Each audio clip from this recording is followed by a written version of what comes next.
Só para a gente ficar na mesma página todo mundo, se tem alguém novo aqui pela primeira vez, nós estamos fazendo nas quartas-feiras o estudo dessa obra, que é a Boa Nova, psicografia pelo espírito de Humberto de Campos, né? E na nossa temática, né, nosso modelo da nossa aula é que a gente aproveita o capítulo para conversarmos sobre um assunto. A gente não vai ler o capítulo, nem explicar todo ele, mas o objetivo é a gente conversar sobre o tema abordado no capítulo. E hoje nós vamos falar sobre o capítulo 12, Amor e Renúncia, né? É difícil, essa é uma das obras mais bonitas que tem dentro do Espiritismo, porque é uma viagem, a gente é convidado a viajar com Cristo, a estar com Cristo. E é difícil a gente elencar qual dos capítulos é mais bonito, né? Qual é mais... Mas se eu fosse selecionar entre os 5 capítulos que eu mais gosto dessa obra, esse está entre os 5. Porque ele vai abordar um tema do qual já muita discussão houve, né, nesse aspecto, inclusive nas fileiras espíritas, e do qual Humberto de Campos nos explicita de uma maneira tão bonita que essa discussão toda que é travada, tanto nas fileiras espíritas, mas como fora, né, é uma discussão inócua, porque não é o objetivo desse tópico, né? Então, aqui começa amor e renúncia, né? Então, a primeira parte, é dividida em 3 partes esse capítulo. Então, a parte do amor, a parte da renúncia e a parte da exemplificação desses 2 pontos, né? Na parte do amor, é uma conversa do Simão Pedro com Jesus. E Simão é muito interessante, né? Porque ele ainda no início, ele estava ávido a aprender, ele tinha toda uma ideia de retidão para a cultura dele, por isso que muitas vezes quando a gente olha para o Simão, a gente vê um pescador rude, às vezes machista, às vezes grosseiro, tal. E ele ainda estava nesse período, mas não é porque ele era ruim, é porque ele queria aprender, mas era o que ele sabia, era o que ele era, né? E em algumas passagens, Humberto de Campos nos apresenta um Simão que às vezes puxa a orelha de Jesus. É muito bacana, né? Porque ele vai, em alguns momentos, assim, não repreender, mas questionar Jesus de uma maneira até mais forte, né?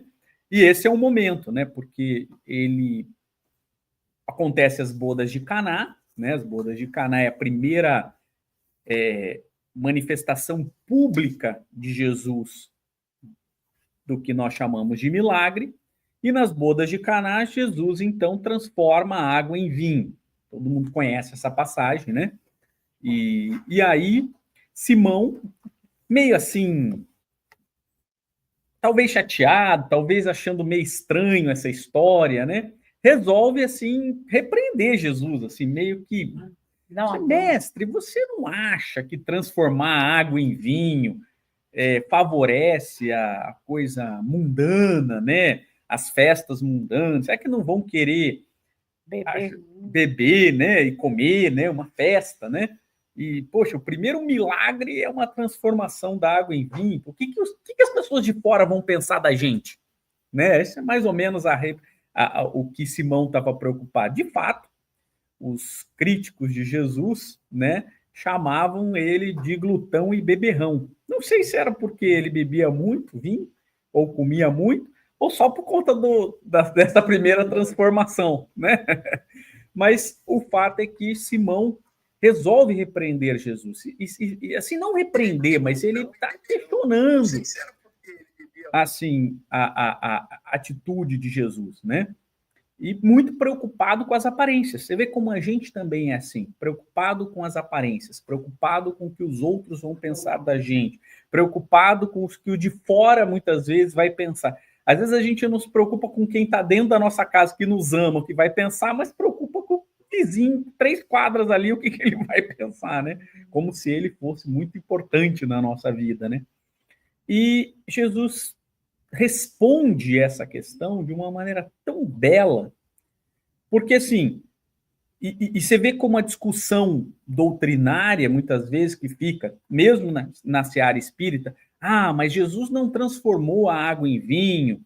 Eu já vi pessoas até muito mais espiritualizadas que eu. Não, na verdade, ele transformou a água em sabor de vinho, né? Ou que não era, mas não era vinho, não era alcoólico, ou não era isso, ou não era aquilo, e parari, parará. E tem uma grande discussão, né, sobre esse assunto, né? Porque será que está favorecendo a bebida, não está favorecendo a bebida? Mas a resposta de Jesus, que é trazida aqui por Humberto Campos, é: Pedro, você conhece a alegria de servir a um amigo? Quando a gente pensa que ele vai justificar o porquê que ele transformou água em vinho, Jesus fala assim: você conhece a alegria de servir a um amigo? Veja, o que eu transformei a água em o quê? Isso é completamente irrelevante. Só é relevante para aquela situação. Por quê? Porque dentro da cultura hebraica, você fazia uma festa de casamento, né? Casamento é a união mais profunda que se tinha naquela sociedade, né? Hoje a sociedade evoluiu, hoje tem várias uniões que são profundas. Uma sociedade, por exemplo, às vezes o sócio de uma empresa tem mais intimidade entre eles do que entre ele e a esposa. Mais proximidade, intimidade, confidencialidade, porque as relações se tornaram muito mais profundas, né? Mas naquele tempo, o máximo de relação de profundidade, de intimidade que se tinha, era a relação casamento, né? Tanto que Jesus se apropria dessa ideia da cultura judaica para colocar ele naquela figura: eu sou o noivo, né? Ele, várias passagens ele se coloca como o cristianismo é um casamento, né? Então, dessa união íntima e profunda. Mas o fato é que casamento naquela... Se hoje já é complicada a festa de casamento, né? Imagina, gasta um monte de dinheiro, um monte de coisa e tal, não sei o quê, parari, parará. Quem tem, Não tem, não. Não gasta. Mas há uma questão social, né? Eu vi uma... Naquela época, a festa de casamento era uma semana. Imagina se convida a parentela para passar uma semana na tua casa, comendo e bebendo as suas expensas, né? E aí, se você não tivesse a comida e a bebida, né? Então, você tinha que ir sustentando toda aquela parentela e tal, não sei o quê, parari, parará. E o que acontecia? Você comprar uma quantidade de vinho e sabe como é que é o povo quando bebe vinho. Cada vez quer mais vinho, né? Quanto mais bebe, mais quer, né? E aí, normalmente, o que se fazia era deixar o vinho mais aguado, o piorzinho, para o final, porque já estavam bebendo mesmo, deixava para o final, né? Mas não podia faltar vinho, porque ter o vinho era simbolicamente a demonstração da felicidade conjugal. Pô, se você não conseguiu programar uma festa de casamento, que sabe que você vai conseguir programar o resto da tua vida. Então, se faltar vinho na tua festa, aí já era, o resto da vida vai ser péssimo, né?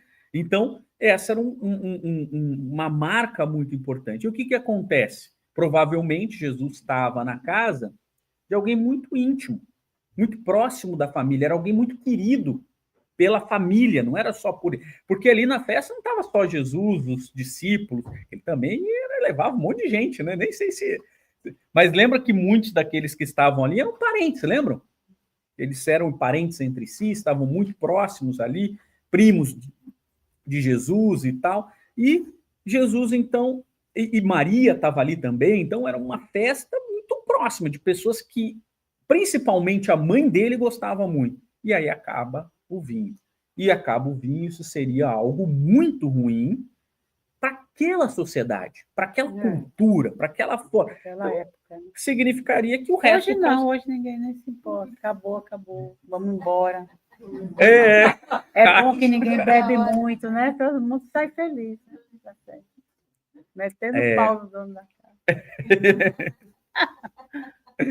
E aí havia necessidade, então, qual era a dor daquele amigo, daquela pessoa que ele amava? Era essa. Então, a transformação da água em vinho é o que menos importa. É isso que o que Humberto de Campos quer nos mostrar. Era o que o amigo precisava. Então, por isso que ele coloca assim, seja lá o que for.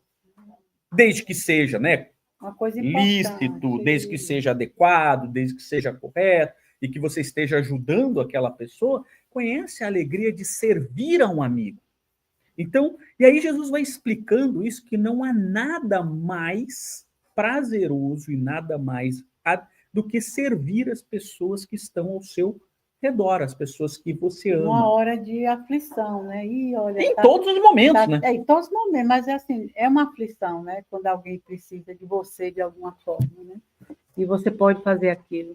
Um vizinho que pede assim um pouco de óleo. Que a gente tem que ter uma atenção para com isso, porque às vezes a gente pensa assim, a necessidade, uma bobagem, aquilo que fulano vai conseguir, né? A gente sempre malbarateia a necessidade do outro, né? Então, eu acho que sempre que alguém tem alguma necessidade, a gente deve sempre se pôr no lugar, né? E se eu estivesse naquele lugar com alguma necessidade, seja ela qual seja, né? Ou vinho, ou qualquer outra coisa, né? Então, eu gostaria de ser essa pessoa que serve. Né? Que é o que Jesus veio nos mostrar. Não tudo, importa, sem julgar. Não, fulano está pedindo isso, mas eu acho que não precisa, não. Está boa a festa já está boa. Para que mais vinho? Né? Aí você dá a sua nota. Né? Mas, puxa, olha para ali, ele ficou com a carinha assim, ainda tem os convidados chegando, a casa é dele, ele queria receber a todos, né? A gente tem que ver qual é a necessidade, é do outro, não é a sua com o seu julgamento, né? E Jesus vai uma milha a mais, né? Porque ele serve, ele não só transforma a água em vinho, como ele transforma no melhor vinho. Tanto que a sequência poxa, porque eles falam, ninguém sabe que ele transformou a água em vinho, né? Fala para o dono da festa. Todo mundo serve o pior vinho no final e você deixou o melhor para o final, né? Então, veja como ele não só transformou a água em vinho, como fez o melhor vinho para aquilo que era o medo dele de ser malogrado pelos convidados e ter uma má sorte no casamento, todos pensassem ainda melhor. Olha, deixou para o final o melhor, né? Olha como ele vai ser virtuoso no seu casamento, na sua relação, na sua vida, né? Então, é uma coisa fundamental. Mas mostrando que a gente faz ao outro o que faria por nós. O que é que eu gostaria que, se eu estivesse lá na necessidade de receber? Né? Então, a gente, não, dá qualquer coisa. A fulana está com fome, pega aquele restinho que está lá na geladeira, ninguém quer mais, né? A roupa velha. Tem campanha das agasalhos, eu tenho umas 3 jaquetas que o zíper não está funcionando. Será que posso levar lá? Não, mas a Beth arrumava tudo, chegava as roupas todas. Tá suja, eu lavo. Tá faltando botão, eu boto, né? Porque cada um faz aquilo que pode. O outro só tinha daquele jeito, né? É legal isso. Eu também imagino uma festa de casamento. A família humilde, seguramente faltar alguém seria uma desgraça para o homem de Jesus. Seguramente falou, puxa vida, essa festa. Não, e naquela época era assim, só existia o imperador e o... a maioria, como e a maioria aqui também, a maioria é pobre mas mesmo. Mas o que eles podiam fazer na festa era aquilo. Hoje também tinha um simbolismo de que se faltasse, o casamento não seria próspero. Tinha todo isso. É isso. Mas o que eu gosto dessa... Daí Jesus continua explicando, mas eu tenho que ler uma frase de Jesus que eu acho que a gente tem que levar para a nossa vida. E aí ele continua, ele fala assim, estou com os meus amigos e amo-os a todos. Os afetos da alma, Simão, são laços misteriosos que nos conduzem a Deus. Uau! Então, assim, Aqui é a lição que ele está colocando assim, servir as pessoas, como Jesus Não, e o nos que é uma serviu. amizade? Ele mostra não só o serviço, mas servir a um amigo, né? E que essa é uma oportunidade que Deus nos coloca para nos ligar a Deus. Então, quando estamos sendo, por isso que Jesus, no final, em todos os momentos, ele serviu a todos que estavam. E ele falou: olha, os meus seguidores serão aqueles que estarão servindo e não sendo servidos. Você vê como foi totalmente desvirtuado em boa parte o cristianismo, quando se colocava que a gente, quem eram os oradores, os padres, os papas, os isso, né? Tem que receber tudo. E, na verdade, ele tem que estar lá para servir, né? Porque o Cristo é o que serviu a vida inteira. Inclusive, quando a gente faz qualquer tipo de caridade, como essa que está do agasalho, qualquer coisa que você deixa aí para essas pessoas, são laços que estamos criando com um irmão desconhecido nessa encarnação, mas é para alguém. E esse alguém está ligado a mim, pelos laços divinos, está. Mas quem é? Sei lá, nessa vida eu não conheço. Mas seja lá quem seja, que pegue aquele pedaço de pano que eu coloquei naquele baú com tanto carinho para que alguém vista e não sinta frio, eu estou trocando, eu estou me relacionando com meu irmão. E isso me liga mais fortemente ao divino, porque é isso que ele quer da gente. Então, tudo tem né? Então, quando isso a gente sempre notava, desde que estamos no Espiritismo, eu acho que todas as casas que se movimentam em relação a doações para alguém que precisa, alguém, mas esse alguém é mais conhecido nosso do que o que a gente imagina. A gente sempre tem que ver esse alguém como alguém que está em casa, como alguém que você conhece, que está tendo uma necessidade que você não alcança nesse momento. Então, quando você faz isso por este alguém, pelos caminhos que nos ligam a Deus, a gente atinge a todos os alguém que estão na nossa vida e que estão perdidos neste momento para o contato, entendeu? Então, são energias que a gente movimenta, energias espirituais divinas, que a gente não tem assim, noção da dimensão que isso alcança. Para nós e para todos, não é uma coisa pessoal. A gente termina, né, formando esse exército, como Jesus dizia, né, o exército do amor, da paz. Um faz aqui, acende a luz lá do outro lado do mundo. Uma oração que você faz por alguém que foi atropelado no Brasil está movimentando uma energia maior de muitas outras mentes e corações voltados para isso, encarnados e desencarnados. Quer dizer, a gente vive cada 24 horas do nosso dia nessa corrente. Então, quando a gente para e diz assim, eu estou triste porque isso vai estar... eu não posso, eu não consigo nem resolver as minhas coisas, que dirá dos outros, eu não posso fazer isso porque eu estou com esse problema. A gente não sabe como a gente se desliga da luz, como a gente se afasta das forças, né? Então, para que a gente possa gerir essas forças para nós, a gente tem que gerir multiplicando o restinho do pavio que você tem. Esse restinho de pavio aceso, você começa a conectar para o bem das pessoas que você está vendo na televisão, que você está vendo no seu computador, que alguém lhe disse. Por isso que a gente não pode, quando tem um problema, se desconectar da vida. Não, eu estou vivendo um problema, então eu não me conecto mais com nada, eu não sorrio, eu não participo, eu não vou, eu não faço. Não, a gente não pode desconectar. E ninguém vai estar plenamente feliz em momento nenhum dessas nossas existências. Por mais que o dinheiro esteja no banco, que o carro não dê problema, por mais que o trabalho esteja lá esperando amanhã, isso é muito pouco. Né? E a vida é muito mais, ela envolve muito mais, porque ela envolve doenças, tristezas, atropelos, mortes repentinas, desenlaces de amizades, dores, entendeu? Então, são tantas coisas que acontecem fora do contexto material, que o material é o menor dos males.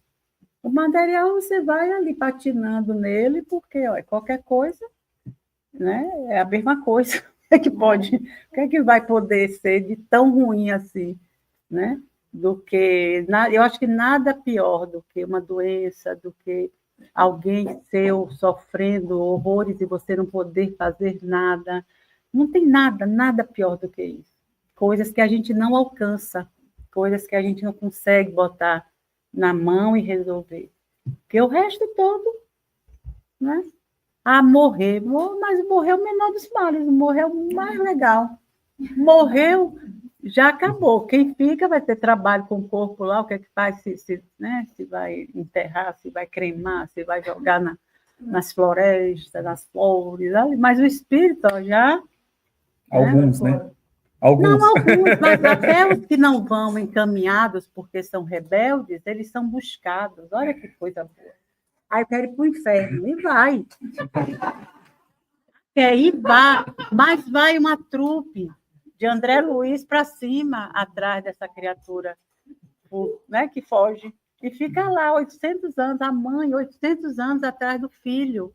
Gregório, né? De Gregório, que a gente está vendo no Libertação, viu no Libertação, no livro passado. 800 anos, 900 anos, para ela não era nada, um espírito de luz, um espírito já, ó, mas virou mãe em alguma encarnação, e todos nós viramos, homens e mulheres vão ser mães um dia, ou 2, ou 50 mil vezes, que na hora H vai atrás do filho, né? A mãe de André Luiz foi atrás das meninas que um cara que foi marido dela em algumas encarnações desencaminhou. E ela disse, eu vou com você para que você, junto comigo, encaminhar, fazer, né? Isso é que é um espírito nobre. A gente pensa assim, não, o espírito nobre não faz nada. Jesus, Cristo, veio e deixou a gente pregar ele na cruz. Né? Então, não existe. Então, tudo que possa nos acontecer durante a vida física ainda é muito pouco do que a gente merece viver para melhorar. Muito pouco, porque é através da vida física que a gente vai entender a imortalidade e a próxima vida. Puxa vida, então como é que vai ser a minha próxima vida? A gente já tem que pensar nisso. Chegar lá, começar a mexer os pauzinhos. Ó, peraí, essa vez foi pesado, né? Mas a América foi bom lá no KSSF, a gente deu muita risada. Mas você vê que o Pedro não desistiu, né? Aí ele vira e fala assim, mas e aqueles amigos ingratos? Aqueles amigos que não são amigos de verdade, que deixam de ser, né? O Pedro, né? Eu vou amar, vou fazer o bem, e depois ele não vai nunca ser grato àquilo que a gente faz. Aí Jesus vira para ele e fala, Pedro, mesmo que esse amigo, ele vai lá longe, né? Não é só, mesmo que esse amigo se torne um adversário ou um seu algoz, ele jamais vai retirar a felicidade que você teve de servi-lo. Não é? A gente fica tão preocupado com a gratidão dos outros e é puro egoísmo. Na verdade, é o inverso, né? É um puro egoísmo. Assim, eu vou fazer... Então, a gente sempre faz querendo receber o reconhecimento, e não porque a gente quer agradá-lo. Reconhecimento a gente agradar, é a gente fazer. A gente faz isso. O São Tomás de Aquino, né? Sempre, se as pessoas soubessem o quão bom é fazer a caridade, o fariam por egoísmo. Para se dar bem. Então, quer dizer, é algo que a gente tem que se atentar, né? Com esse cuidado, com esse amor, com essas coisas. E claro, quando ele fala um amigo aqui, são as pessoas ao nosso redor, né? Em oposição àquele que é chamado de inimigo, né? Que é aquela pessoa com quem você não tem afeição. Ele já dava a lição, amigos são todos, porque somos irmãos, então devemos ser amigos. Mas aí, tá, então essa é a primeira parte, né? Então aí Pedro entendeu, beleza, temos que amar, temos que servir, entendi, mais ou menos, né? Mesmo que ainda não tinha compreendido plenamente isso, mas depois vem uma outra lição, logo na sequência, em que Jesus diz que, e é uma lição muito interessante, porque muito se discutiu dentro das questões religiosas, e Kardec fez uma ponderação maravilhosa frente a isso, que é pontos que são meio controvertidos na doutrina do Cristo. Tá? E Cristo vira e fala assim, você tem que renunciar o seu pai, sua mãe, as pessoas, em prol do reino, né? O reino de Deus é mais importante. E aí Pedro ouve aquilo e fala, vem cá, agora eu não entendi. Você falou há poucos dias atrás que você tem que amar as pessoas e servir as pessoas. E agora você tem que relegar as pessoas para o reino de Deus? Quer dizer, o reino de Deus não é para a gente estar todo mundo junto?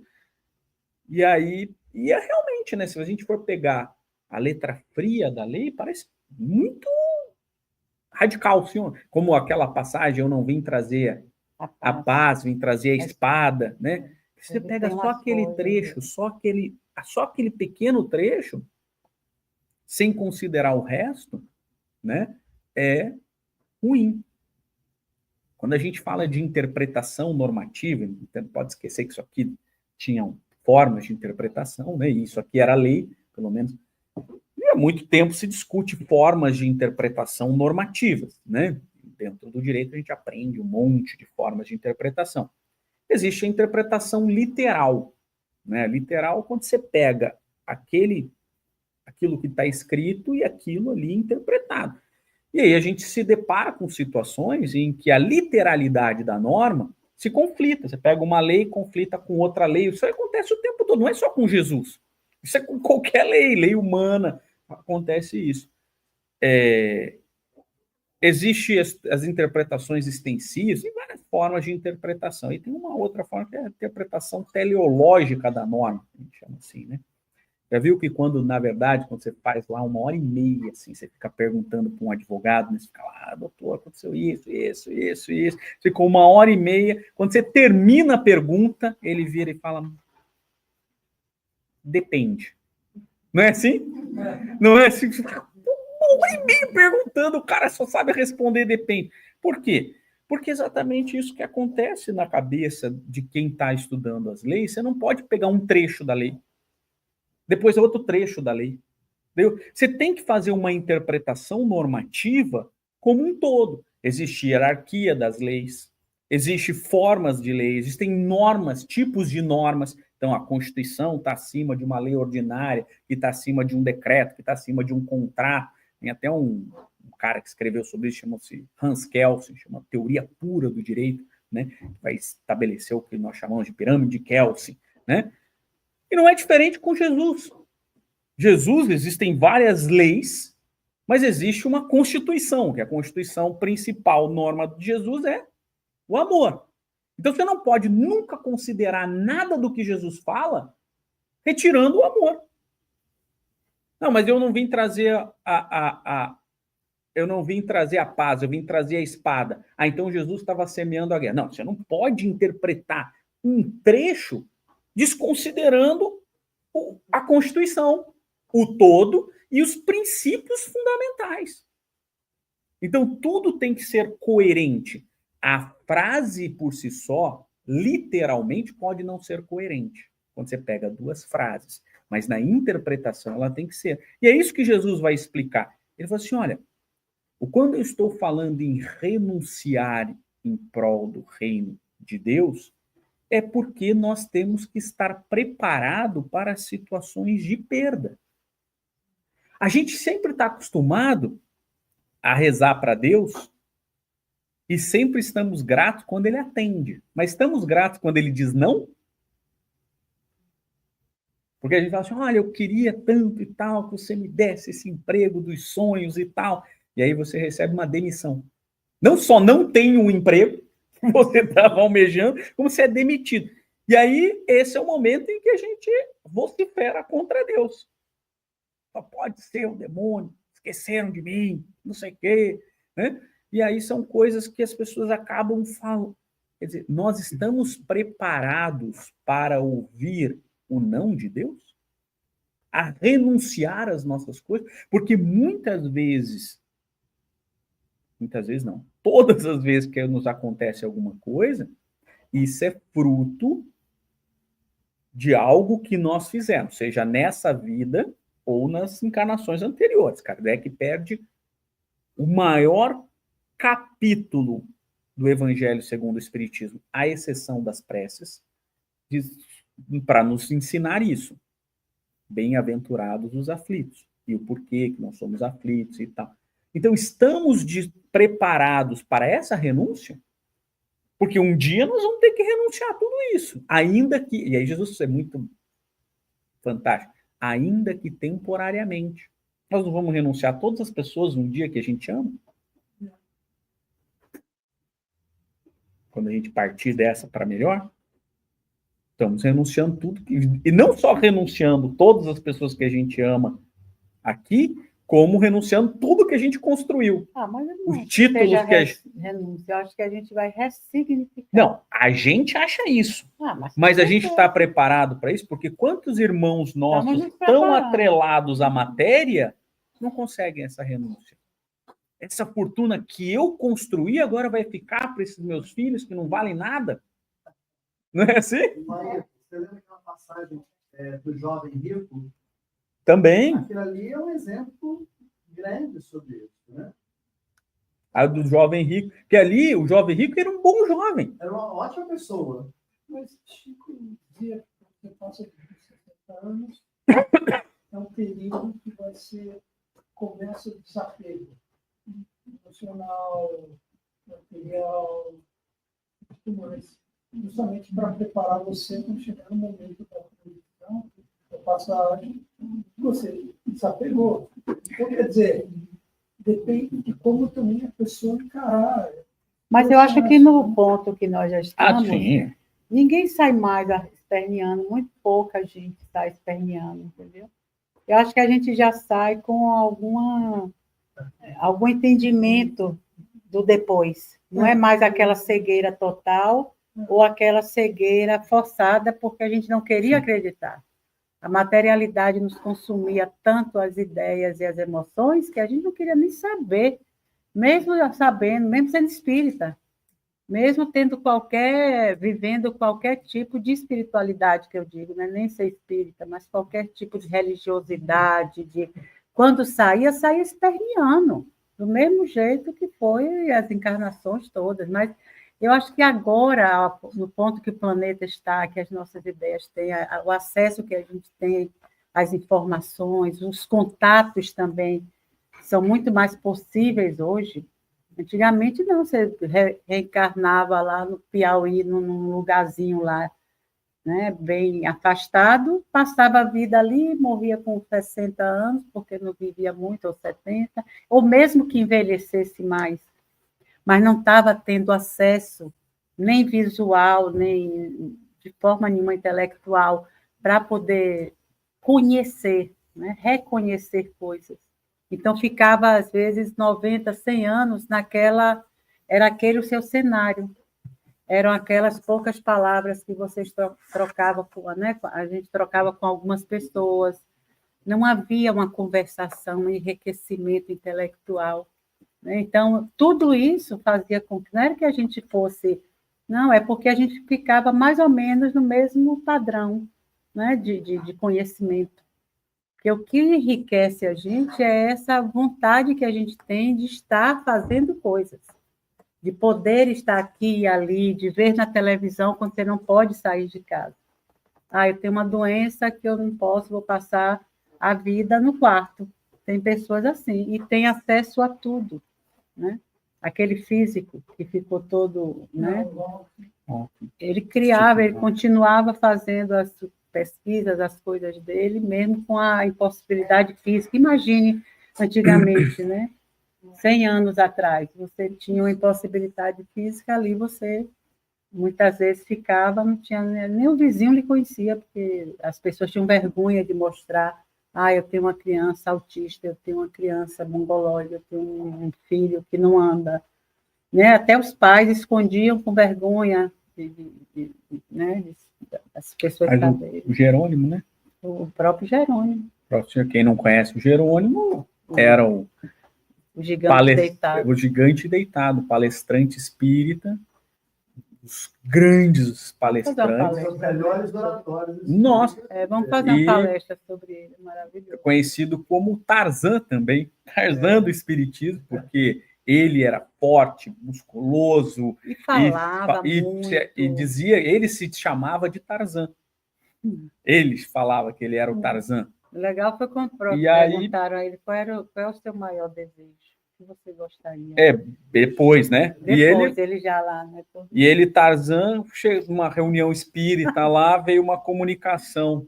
Aí, daquela de cartas que tinha, aí falou assim: olha, acho que esse aqui é um espírito brincalhão, porque tá mandando uma mensagem pro Tarzan. Aí tem algum Tarzan, ele quieto, né? Ele levantou e falou assim: olha, o Tarzan sou eu. Levantou nada, levantou a mão. A mão, né? Ele levantou. Não, nessa época ele andava. Ele era chamado de Tarzan porque ele era forte e tal, e fazia muitas coisas, e corria, e fazia. Na época não tinha musculação, mas ele era muito musculoso. E aí veio a mensagem dizendo assim: você tem uma missão, Tarzan, você tem uma missão e você vai perder tudo o que você tem em prol dessa missão. E é verdade, a partir dali ele teve uma doença degenerativa, começou a perder os movimentos, perdeu primeiro os movimentos da perna, depois os movimentos do braço. E aí... E aí ele ficou com o pé, não quando ele foi mexer a perna, não conseguia mexer. Quando chegou em casa, a mãe precisou cortar A causa dele. Depois ver o vento levou. Foi. Aí precisou cortar a causa. E foi que daí ele foi diagnosticado com artrite reumatoide. E com isso, o único movimento que ele tinha para cumprir a missão dele era falar. E ele, que era o Tarzan, né? Por isso que brincava, e foi um dos grandes palestrantes espíritas, e que levou o espiritismo deitado, dava palestra deitado numa maca e falava, né? E depois ele falou: o que é felicidade, né? Essa história. E aí falou assim: felicidade depende de cada um. Para mim seria felicidade poder me virar, né? Virar de lado. De lado. Então, assim, ele ficaria imensamente feliz se ele pudesse virar de lado. Mesmo? Então, assim, a gente está... Toda vez que eu estou dormindo, às vezes ele dorme. Eu gosto daqui, às vezes eu fico tão apertadinha que se eu virar para um lado, eu caio da cama, para o outro vai apertar. Aí eu fico assim. Aí eu digo assim: fica assim mesmo. Foi Jerônimo. Fazer igual a Jerônimo, que era porque não tinha movimento, é porque eu não quero acordar a minha netinha. Você sabe esse episódio do cemitério dele? Ele era muito respeitado na cidade dele, né? E vários religiosos o chamavam. Então ele foi num velório, que levaram ele para o cemitério. E lá ele fez a oração. Aí as pessoas, já era de tardinha isso, né? E as pessoas começaram a sair, foram embora para suas casas. Esqueceram do Jerônimo na maca, que a gente cemitério. Aí diz que alta-se da noite, tiveram que coitado, era horrível. Estavam lá quietinho, esperando alguém.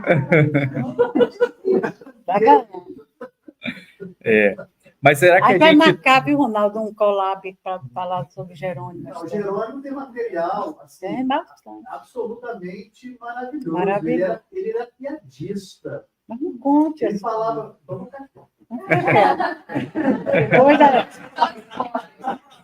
Logo, Jerônimo vai aparecer. Muito. E será que a gente está preparado para esse tipo de renúncia? Esse aqui é a discussão de Jesus. Porque, assim, algumas a gente pode estar semi-preparado, né? Perder um título, um cargo, uma posição social, uma quantidade de dinheiro, e porque a nossa vida é feita dessas renúncias. E por que em prol do reino de Deus, né, que era esse simbolismo? Em prol da nossa evolução. E estamos, de fato, preparados para isso, por mais que a gente tente, né, quando acontece, imagina uma situação tão grave quanto essa, né, e levar a vida como Jerônimo levava. Muito difícil, né? Muito difícil. Mas Então, eu acho que todo mundo vive durante a vida, ninguém vive uma vida de conto de fadas, ninguém pode ser o mais milionário até o mais pobre. A vida ela é toda recheada de momentos desafiadores, né?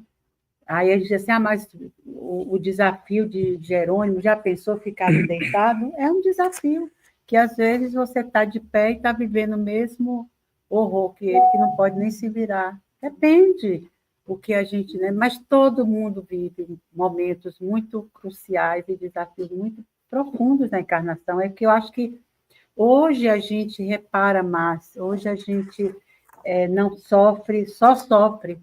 Não, hoje a gente sofre e continua caminhando. Antigamente, não, as pessoas sentavam e acabou a vida, né? Como Jerônimo, quem esperaria? Na época que Jerônimo viveu, um homem com a deficiência daquela, sentindo as dores que sentia, de abraçar o espiritual da maneira como ele abraçou, e aquilo foi a missão que ele foi, e ele não tinha, mas ele devia sofrer de dor, chorar, a passar mal, mas a compensação era enorme, os momentos fora do corpo são repletos de luz. Então, quando o espírito retorna, ele está pronto para o caminho, mas tem que abraçar o desafio, tem que dizer, este é o meu desafio. Não posso querer que seja diferente.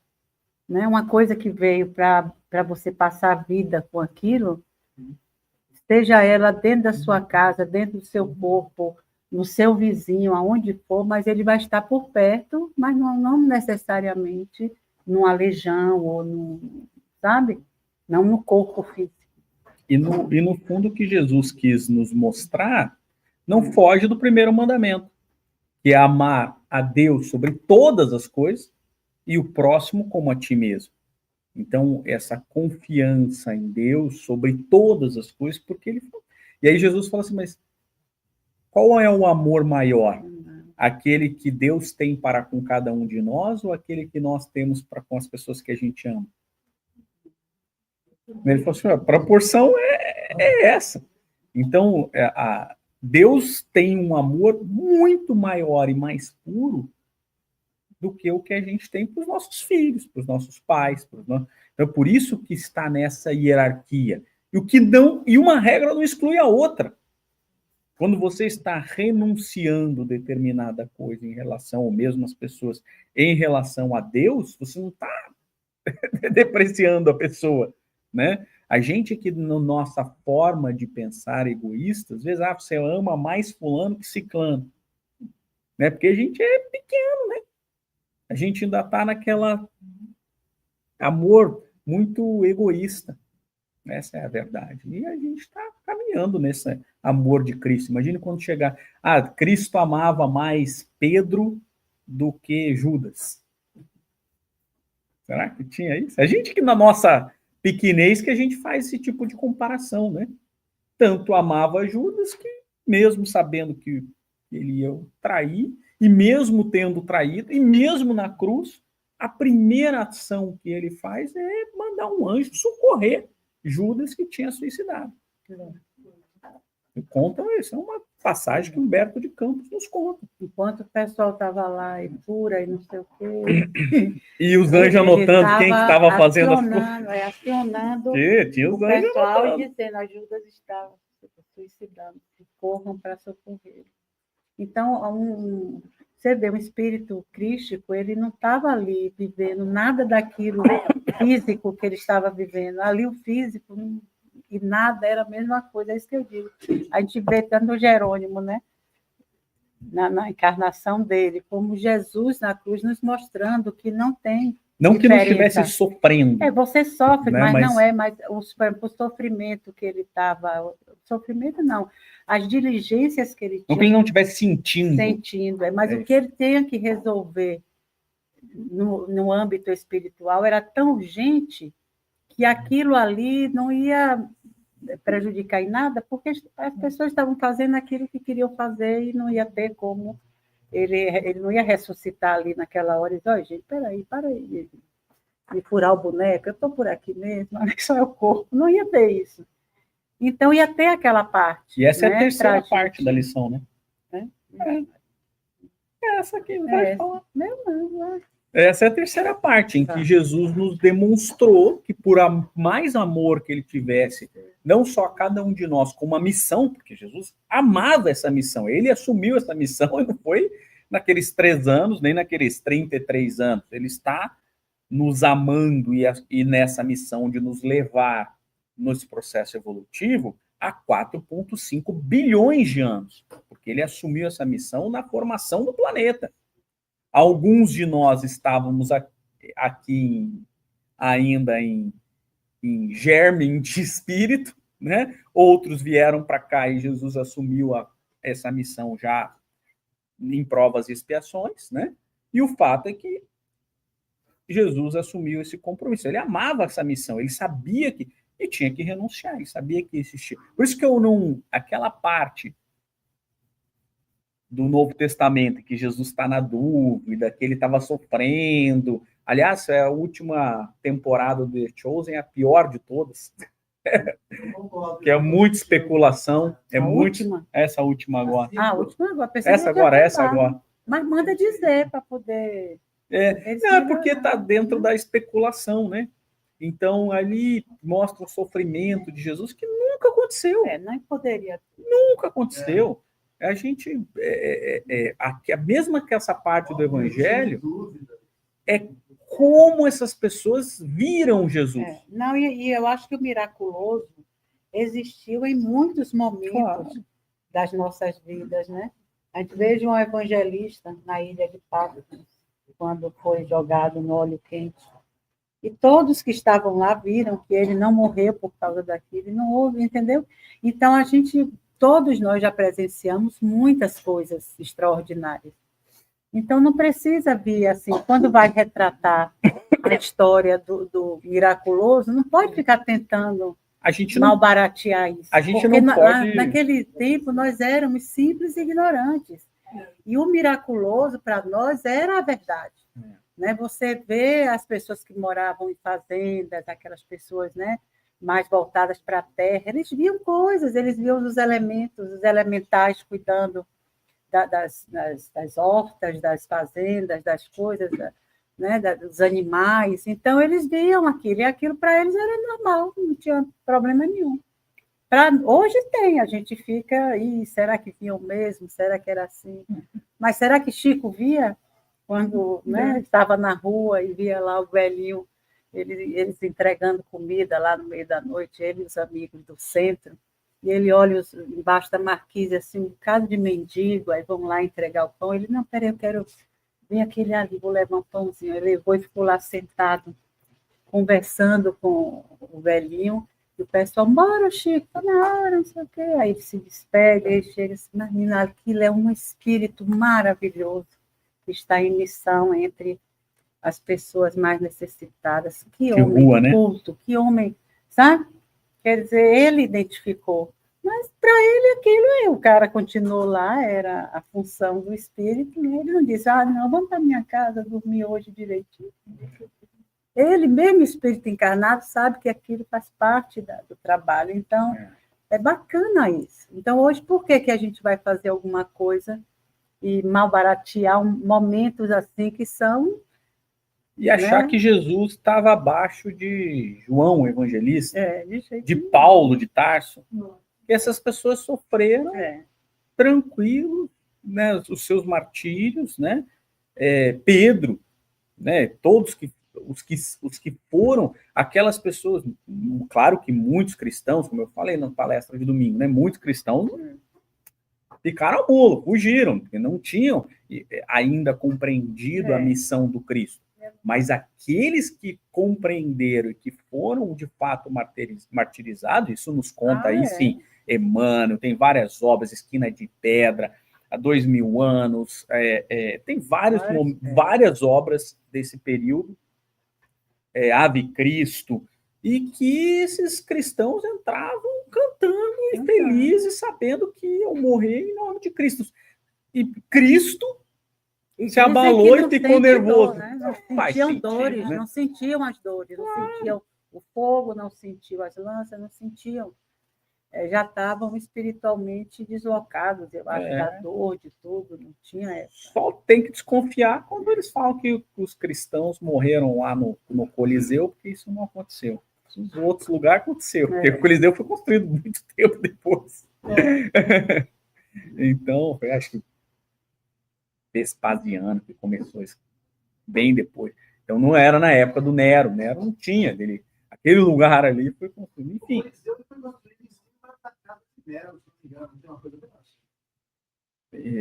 Não, tinha um palacete, né, do Nero, quando os cristãos botaram fogo em Roma, nós tomamos a culpa, né? Então, e aí, o Coliseu foi bem depois de Nero, bem depois, acho que depois de Tito, bem depois. Acho que é Domiciano. Ixi. Vou tentar lembrar. Mas enfim, mas é bem depois. Mas o fato é que isso não. Os cristãos eram ungidos em óleo, não era assim? Que é o Cristó, né? Ou o Mexias é ungido, né? E aí os romanos, para satirizar isso daí, ungiam os cristãos em óleo e tacavam fogo como se fossem tochas humanas, ficavam iluminando Roma. Muito, muito, muito, muito. Nero, sim. Nossa. Todos fizeram ali. Tito também fez bastante. Muito. E esses morreram em nome de Cristo. Mas a gente não fica com dó dos cristãos que estavam entochados. Com pena do pobre do Nero, como ele sofreu. A gente fica com dó da gente que estava botando fogo lá nos cristãos e agora tem que vir aqui tentar salvar alguma alma para ver se a gente recupera. Ele não gosta nem de fogueira, assim, São João. Chega mesmo. Não sei se é porque a gente estava como cristão em alguma época ou estava acendendo a fogueira. Lá. Provavelmente acendendo a fogueira. Dessa daqui, a gente está tentando apagar as fogueiras, mas lá com certeza acendendo. Mas acho que a grande lição dessa passagem para a gente chegar na conclusão temos que estar com a nossa missão. A nossa missão é o amor, o devotamento, servir ao amigo e tudo mais. Mas temos que estar preparados para todos os momentos de renúncia na nossa vida. Acho que essa é a lição que essa passagem nos mostra, né? Vamos renunciar. É claro que nós, ainda que temporariamente, as pessoas que a gente ama, os bens que a gente adquiriu, às vezes até o conhecimento que a gente fez por alguma razão, pode ser que a gente tenha que estar preparado para renunciar, né? Quantos que vão sofrer de Alzheimer, de esquecimento, temos que estar preparados para todos esses momentos. Ou se não conosco, com as pessoas que a gente ama e tudo mais, e estar preparados para essa renúncia, porque essa renúncia, ela, no final das contas, é sempre em prol desse amor de Deus, sobretudo, do reino de Deus. É isso aí. E não é ao mesmo tempo para todo mundo. Não. Graças a Deus, né? Não é? O bom é isso, né? Que às vezes eu estou sofrendo, aí os que estão do meu lado não estão, aí eles me ajudam, aí depois eu não estou sofrendo e eles estão, e a gente ajuda, e a gente vai se ajudando assim, né? Sim. Porque isso são laços que nos levam a Deus, como disse Jesus. Cada vez que a gente se amarra na dor do outro, a gente acende uma sim.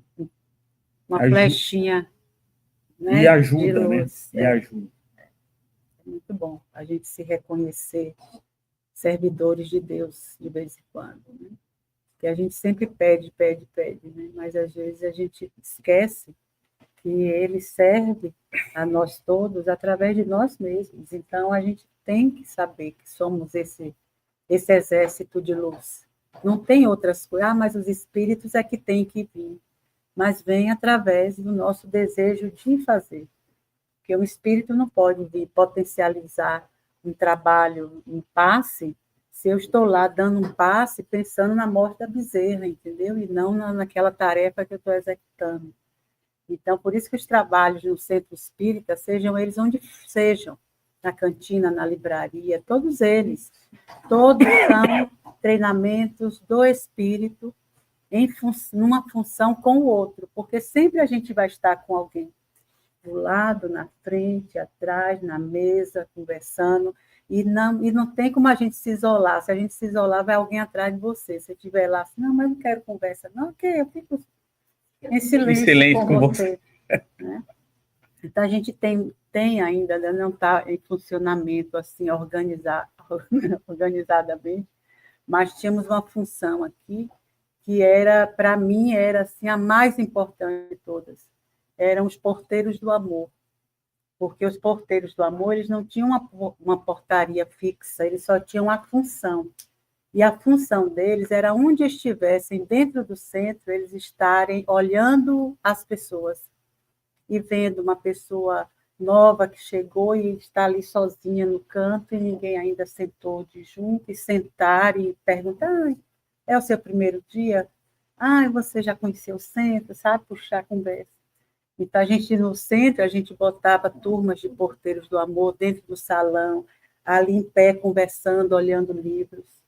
Não era um lugar que tinha alguém, e você, eu vou lá. Não, era as pessoas, o trabalhador que procurava um trabalho.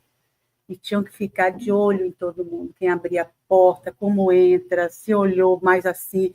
Tinha gente que entrava com medo, a gente foi descobrir coisas assim, que tinham pessoas que naquela época entravam no centro espírita achando que o espírito ia pular no colo dela naquele dia.